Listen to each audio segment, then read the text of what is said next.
साथियों नमस्कार। आप सब देखना शुरू कर चुके हैं बीपी सिन्हा की चौपाल।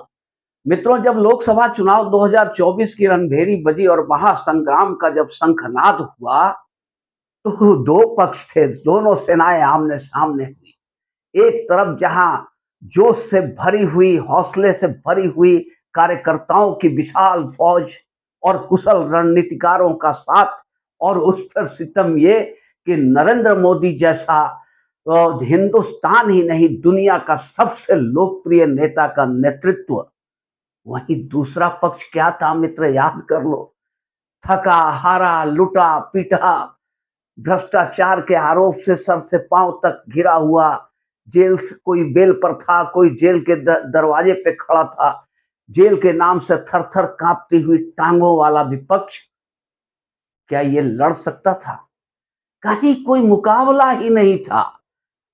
किसी तरह का कोई मुकाबला नजर आ ही नहीं रहा था, और था भी नहीं मित्र, क्योंकि विपक्ष में इतनी दम नहीं है कि वो बीजेपी से या एनडीए से लड़ सके, खासकर बीजेपी मोदी से लड़ सके। ऐसा क्षमता विपक्ष में किसी नेता के पास नहीं थी। ना तो विपक्ष के पास कोई नेता था, ना कोई नीति थी, ना ही नीयत थी। वो तो सिर्फ अपने अपने परिवार को बचाने के लिए, अपने भ्रष्टाचार को छुपाने के लिए और जेल से बचने के लिए, खुद और अपने आप को और अपने परिवार को जेल से बचाने के लिए ये सब लोग एकजुट हो गए थे कि एकजुट होकर लड़ेंगे। पर क्या इनमें एकजुटता हो सकती है कभी? ना तो इनका कोई नीति थी, ना इनकी कोई नीयत थी, और ना ही इनका कोई नेता था। इस तरह से बिखरा हुआ विपक्ष, टूटा हारा थका विपक्ष क्या भला लड़ पाता? तो वाकई नहीं लड़ पाया। विपक्ष ने कहीं फाइट नहीं करी। कहीं आपने देखा? अब विपक्ष की तरफ से जो माहौल बनाया, वो उसका इकोसिस्टम था, कांग्रेस का इकोसिस्टम, जिसमें वेव लड़ाके जो थे उन्हें आगे कर दिया। अग्रिम पंक्ति में वेव लड़ाकों ने अपनी अपनी माइक संभाली और उन्होंने ऐसा घनघोर वातावरण बनाया, ऐसा माहौल बनाया कि भरी दोपहरी में अंधेरा छा गया। और एक बारगी तो सारे राष्ट्रवादियों के चेहरे पर सिकन आ गई। ये क्या सचमुच ऐसा हो सकता है कि मोदी हार जाएंगे? ये संभव है? अविश्वास पैदा कर दिया। और ये वेव लड़ाके कौन थे कांग्रेस के इकोसिस्टम में? मैं बताता हूं। ये थे पुण्य प्रसून वाजपेयी, अजीत अंजुम, रवीश कुमार, योगेंद्र यादव, राजीव रंजन, इस इन जैसे लड़ाके, अविनाश शर्मा, ये सब जो थे माइक लेकर के, माइक संभाला इन लोगों ने। मोर्चा विपक्ष के तरफ से मोर्चा इन्हीं लोगों ने संभाला और लड़ाई भी इन्हीं लोगों ने लड़ी।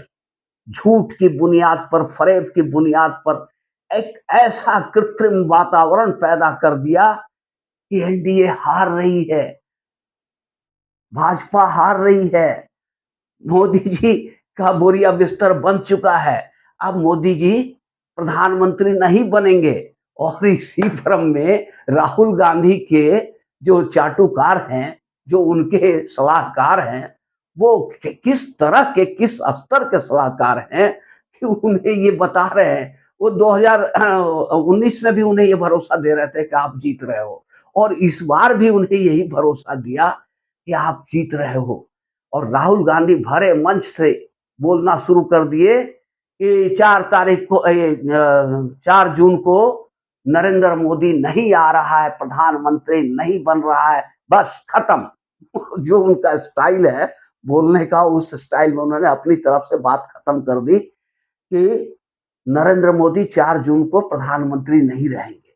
और कांग्रेस का इकोसिस्टम जयराम रमेश ने वर्तमान प्रधानमंत्री लिखना शुरू कर दिया, एक्स प्राइम मिनिस्टर बोलना शुरू कर दिया नरेंद्र मोदी को। तो ये ऐसा जो जलवा दिखाया इन लोगों ने चरण दर चरण, कि वोटिंग कम हो रही है, जनता नाराज है, महंगाई है, बेरोजगारी है, जनता ने इस मुद्दे को छोड़ा नहीं, इस बार मुद्दों पर चुनाव हो गई है।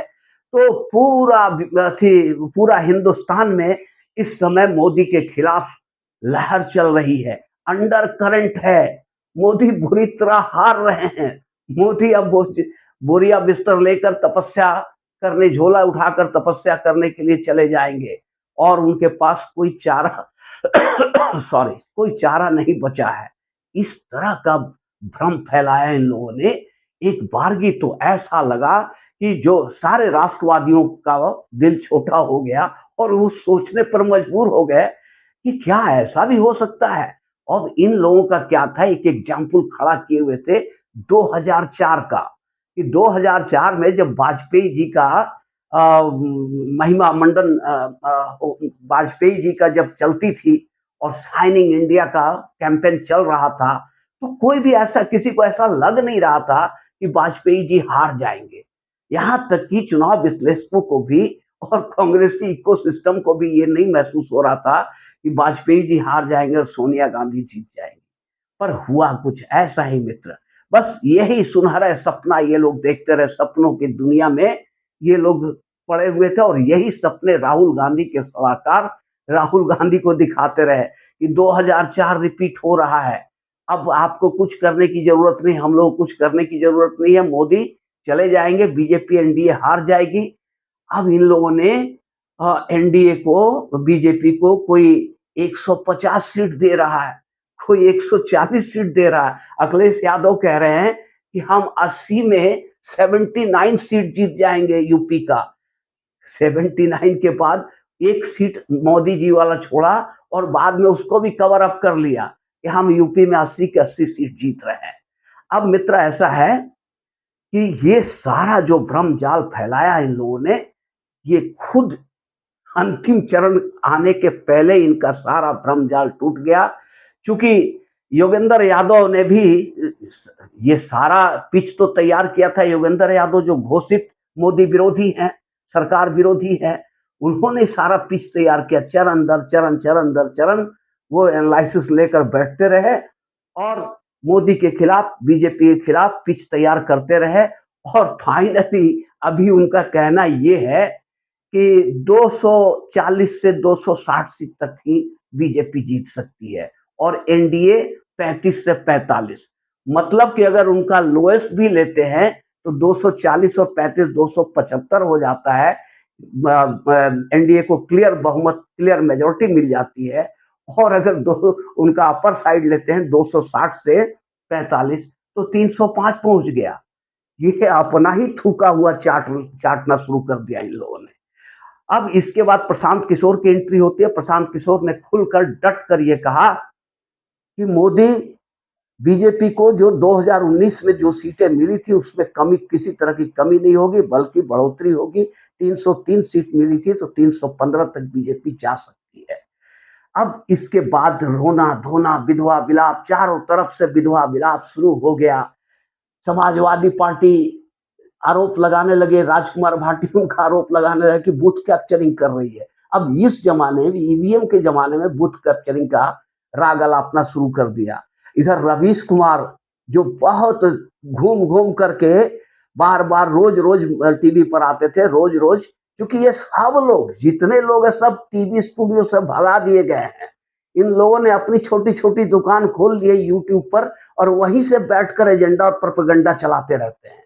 अब रवीश कुमार कहने लगे, आपने देखा ना कि पूरे चुनाव में, इस चुनाव में क्या हुआ, 80% कवरेज मोदी को मिला और विपक्ष को 20%, लेफ्ट पार्टियों को तो वो भी नहीं मिला।